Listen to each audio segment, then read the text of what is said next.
आप देख रहे हैं इंडिया टाउन न्यूज, भारत की बात। नमस्कार, मैं हूं सुधीर मिश्रा और आप देख रहे हैं इंडिया टाउन न्यूज का खास प्रोग्राम पड़ताल। छत्तीसगढ़ में इन दिनों पारा सिर्फ मौसम का नहीं बल्कि सरकारी दफ्तरों का भी बढ़ा हुआ है। लेकिन यह आग सूरज की गर्मी से नहीं बल्कि शॉर्ट सर्किट के नाम पर लग रही है। अजीब इत्तेफाक है कि जब भी किसी बड़े घोटाले की जांच शुरू होती है या ऑडिट का वक्त आता है तो छत्तीसगढ़ के किसी न किसी महत्वपूर्ण विभाग का रिकॉर्ड रूम धूं धूं कर जलने लगता है। क्या यह सिर्फ एक तकनीकी खराबी है या फिर भ्रष्टाचार की काली फाइलों को खाक करने की कोई गहरी साजिश रची जा रही है? आज हम खोलेंगे छत्तीसगढ़ की आगजनी मिस्ट्री की पूरी फाइल। देखिए हमारी ये खास रिपोर्ट।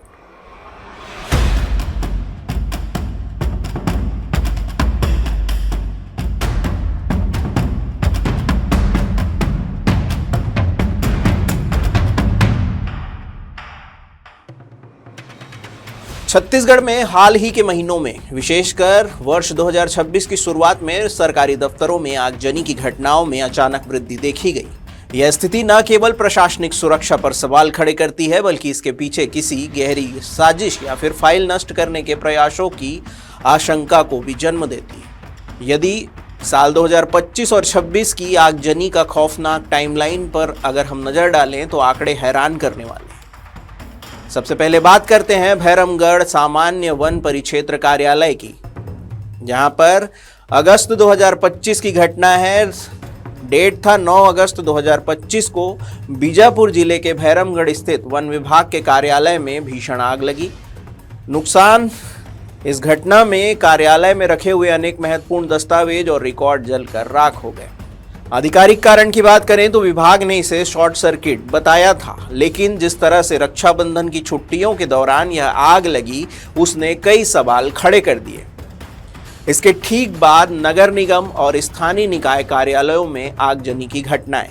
साल 2025 के दौरान राज्य के कुछ नगर निगमों के प्रॉपर्टी टैक्स और लीज संबंधी रिकॉर्ड रूम में भी आग लगने की छोटी घटनाएं सामने आई थी। विपक्ष ने उस समय भी आरोप लगाया था कि यह अतिक्रमण और अवैध आवंटन के सबूतों को मिटाने की कोशिश है। फिर नए साल में 17 जनवरी 2026 जिला शिक्षा अधिकारी डीओ कार्यालय रायपुर के पेंशनबाड़ा स्थित डीएओ कार्यालय में भीषण आग लगी। प्रारंभिक रिपोर्ट के अनुसार डॉक्यूमेंट स्टोर रूम में रखी अधिकांश महत्वपूर्ण फाइलें जलकर राख हो गई। सरकार ने इसकी जांच के लिए 3 सदस्यीय समिति भी बनाई। अब बात करते हैं आबकारी भवन यानी कि एक्साइज बिल्डिंग की। रायपुर स्थित भवन के CSMCL Chhattisgarh state marketing corporation limited कार्यालय में आग लगने की घटना सामने आई। चौंकाने वाली बात यह रही कि आग ऑडिट रूम में लगी, जहां शराब घोटाले या फिर अन्य वित्तीय लेन देन से जुड़ी महत्वपूर्ण फाइलें रखी थी। साजिश की गंध कहां से आ रही है, यह सोचने का विषय है। इस मामले में कांग्रेस के दीपक बैज ने भाजपा पर सीधे आरोप लगाए हैं। उन्होंने कहा कि राजधानी के आबकारी विभाग के रिकॉर्ड रूम में ठीक ऑडिट होने से एक दिन पहले आग लगना और महत्वपूर्ण रिकॉर्ड का जल जाना भाजपा सरकार के अंधाधुंध भ्रष्टाचार और उस भ्रष्टाचार से उपजे डर को दिखाता है। वैसे ही रायगढ़ के मत्स्य विभाग के दफ्तर में भी रिकॉर्ड रूम में आग लगने से सारे दस्तावेज जलकर खाक हो गए थे। इससे पहले राजधानी के बिजली विभाग के दफ्तर में और शिक्षा विभाग के दफ्तर में आग लग चुकी है। उन्होंने कहा कि भाजपा सरकार में सरकारी दफ्तरों में आग लगना बंद नहीं हो रहा है, बस विभाग बदल रहे हैं। मगर भाजपा सरकार इस धोखे में न रहे कि उन्होंने अपने भ्रष्टाचार के सारे सबूतों को राख कर दिया। हम भाजपा सरकार के हर एक काले कारनामों को जनता के सामने उजागर करेंगे, ऐसा उन्होंने कहा। देखिए, छत्तीसगढ़ में लगातार सरकारी कार्यालय में आग लगना ये चौथा बड़ी घटना है। बिजली विभाग में, फिर डीओ ऑफिस, फिर मछली विभाग और अब आबकारी विभाग में। मैं उसी दिन ही हमने कहा था कि जिस दिन डीओ ऑफिस में आग लगा था, ये आग लगी नहीं है, आग लगाया गया है। और उसी दिन मैंने कहा था कि आने वाला समय अब किस विभाग में आग लगेगा। और ये सच्चाई है कि सरकार अपनी भ्रष्टाचार को छुपाने के लिए अपनी काले कारनामों को छुपाने के लिए, अपनी लूट खसोट को छुपाने के लिए जानबूझकर सरकारी विभागों में, सरकारी दफ्तर में आग लगाई जा रही है। ये 25 साल में पहली बार ऐसा स्थिति हुआ। और रही बात आबकारी विभाग में क्यों आग लगा, इसका पुख्ता कारण मैं दिल्ली से आने के बाद आपको पक्का बता दूंगा। सरकारी विभागों में आग लगने की इन घटनाओं के पीछे दो मुख्य तर्क उभरते हैं। सबसे बड़ी बात, महत्वपूर्ण दस्तावेज ही निशाने पर। आग आमतौर पर जनरल स्टोर या फिर फर्नीचर की बजाय रिकॉर्ड रूम या फिर ऑडिट रूम में ही लग रही है। जांच और घोटालों का क्या कनेक्शन है? जिन विभाग जैसे कि आबकारी या फिर शिक्षा विभाग में आग लगी है, वे अक्सर वित्तीय अनियमितताओं या फिर भ्रष्टाचार की जांच के रडार पर रहे हैं। विपक्ष और नागरिक संगठनों का बड़ा आरोप है कि जांच एजेंसी यानी कि ईडी, एसीबी और ईओडब्ल्यू से बचने के लिए साक्ष्यों को नष्ट करने का यह एक पुराना तरीका है। अब इस मामले में ऐतिहासिक पैटर्न की बात करते हैं। 2018 में सत्ता परिवर्तन के समय भी इंटेलिजेंस विभाग की फाइलों को ट्रक में भरकर जलाए जाने की खबरें भी सामने आई थी, जो इस आशंका को पुख्ता करती है कि फाइलों को जानबूझकर नष्ट किया जाता रहा है। अब बात करते हैं लापरवाही संयोग के पक्ष में तर्क यानी कि टेक्निकल फेलियर की। सबसे मुख्य तर्क है जर्जर वायरिंग और बुनियादी ढांचा। कई पुराने सरकारी भवन फायर सेफ्टी मानकों को पूरा ही नहीं करते। शॉर्ट सर्किट को आग का प्राथमिक तकनीकी कारण माना जाता है। दूसरा, फायर ऑडिट की कमी। छत्तीसगढ़ हाईकोर्ट ने हाल ही में राज्य में फायर रेडिनेंस की कमी पर चिंता जताई थी और सरकार को क्लोज मॉनिटरिंग के निर्देश दिए थे। सरकारी और न्यायिक प्रतिक्रिया विशेष जांच समितियां।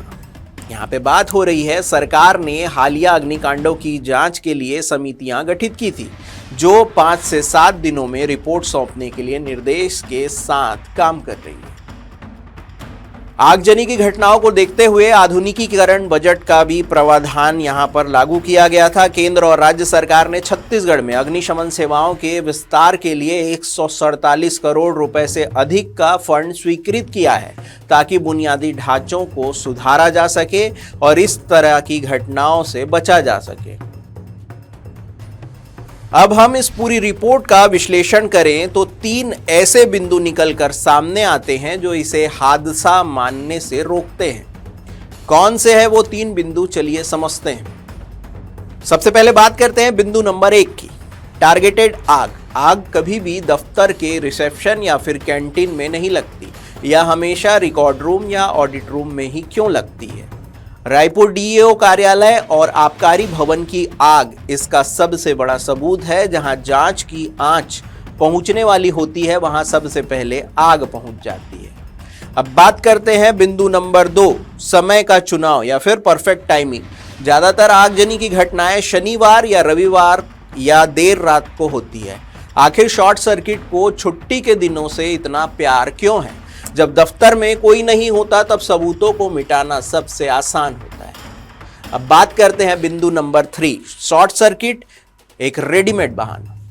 हर आग के बाद विभाग का एक ही जवाब होता है, शॉर्ट सर्किट से आग लग गई।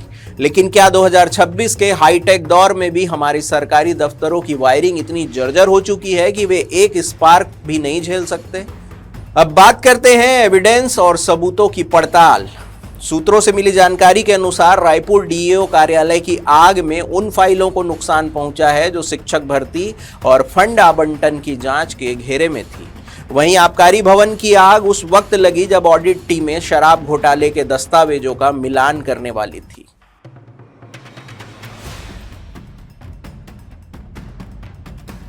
अब सवाल यह है कि आखिर इसका समाधान क्या है? क्या सरकार सभी सरकारी फाइलों का डिजिटल बैकअप सुरक्षित नहीं रख सकती? हाईकोर्ट की फटकार के बावजूद विभागों में फायर ऑडिट क्यों नहीं हुआ? कितनी जांच समितियों ने आज तक किसी बड़े अधिकारी को इस लापरवाही का दोषी माना है? सच्चाई यह है कि जब फाइलें जलती है तो जनता का टैक्स और दोषियों के खिलाफ सबूत भी जल जाते हैं। छत्तीसगढ़ को आग के इस खेल से बचाने के लिए अब कड़े फैसलों की जरूरत है। आज की हमारी इस विशेष पड़ताल में इतना ही, लेकिन याद रखिए, समय पर आग बुझ सकती है मगर सवाल हमेशा जिंदा रहते हैं। छत्तीसगढ़ की हर बड़ी खबर के लिए देखते रहिए इंडिया टाउन न्यूज, भारत की बात। नमस्कार। आप देख रहे हैं इंडिया टाउन न्यूज, भारत की बात।